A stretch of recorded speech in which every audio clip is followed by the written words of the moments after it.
آداب، میں ہوں شاداب اور آپ دیکھ رہے ہیں نیا وقت ریویوز۔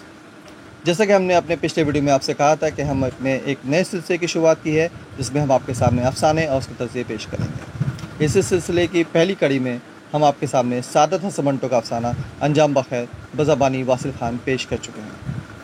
آج ہم آپ کے سامنے لا رہے ہیں سعادت حسن منٹو کا دوسرا افسانہ لائسنس بزبانی نگار عظیم صاحبہ۔ نگار عظیم صاحبہ کسی تعارف کی محتاج نہیں ہے، وہ جانی مانی افسانہ نگار ہیں۔ ان کے اب تک کے 2 مجموعے شائع ہو چکے ہیں، شاعری سے شگف رکھتی ہیں اور عورتوں کی ادبی انجمن بنات کی صدر بھی ہیں۔ لیجیے پیش خدمت ہے سعادت حسن منٹو کا افسانہ لائسنس بزبانی نگار عظیم صاحبہ۔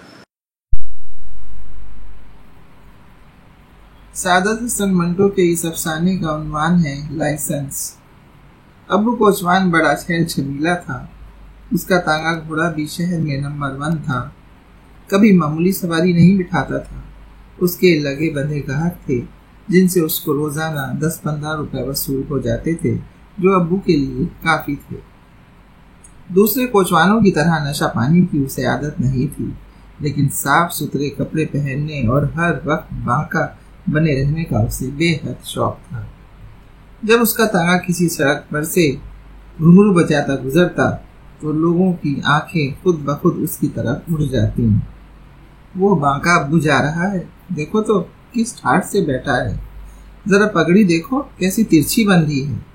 ابو لوگوں کی نگاہوں سے یہ باتیں سنتا تو اس کی گردن میں ایک بڑا بانکا خم پیدا ہو جاتا اور اس کے گھوڑے کی چال اور زیادہ پرکشش ہو جاتی۔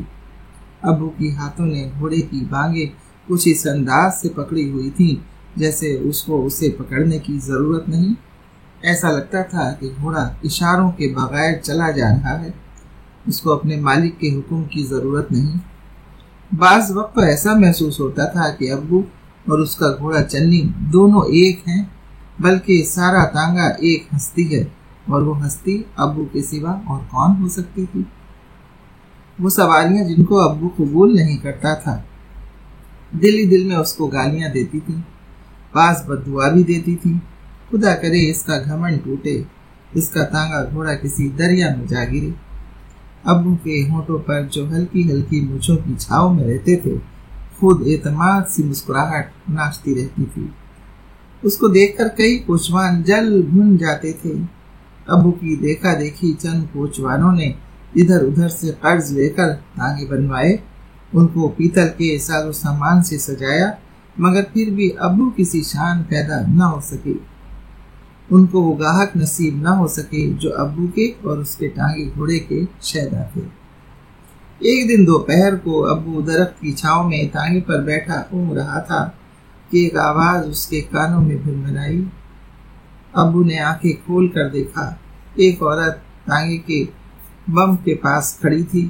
ابو نے اسے بمشکل ایک نظر دیکھا، مگر اس کی تیکھی جوانی ایک دم اس کے دل میں کھپ گئی۔ وہ عورت نہیں، جوان لڑکی تھی، 16-17 برس کی، پتلی دبلی لیکن مضبوط، رنگ سانولا مگر چمکیلا، کانوں میں چاندی کی چھوٹی چھوٹی بالیاں، سیدھی مانگ، ستواں ناک، اس کی پنگ پر ایک چھوٹا سا تل، لمبا کرتا اور نیلا لاچا، سر پر چدریا۔ لڑکی نے کنواری آواز میں ابو سے پوچھا، میرا ٹیشن کا کیا لوگے؟ ابو کے ہونٹوں کی مسکراہٹ شرارت اختیار کر گئی۔ کچھ نہیں۔ لڑکی کے چہرے کی سنبلاہٹ سرخی مائل ہو گئی۔ کیا لوگے ٹیشن کا؟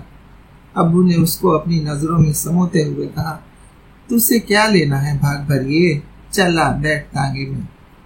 لڑکی نے گھبرائے ہوئے ہاتھوں سے اپنے مضبوط سینے کو ڈھانکا، حالانکہ وہ ڈھکا ہوا تھا۔ یہ کیسی باتیں کرتے ہو تم؟ ابو مسکرایا، چلی آ، اب بیٹھ بھی جا، لے لیں گے جو تو دے دے گی۔ لڑکی نے کچھ دیر سوچا، پھر پائیدان پر پاؤں رکھ کر ٹانگے میں بیٹھ گئی۔ جلدی چل ٹیشن۔ ابو نے پیچھے مڑ کر دیکھا، بڑی جلدی ہے تجھے سونیے؟ ہائے ہائے تو تو۔ لڑکی کچھ اور کہتے کہتے رک گئی۔ تانگا چل پڑا اور چلتا رہا۔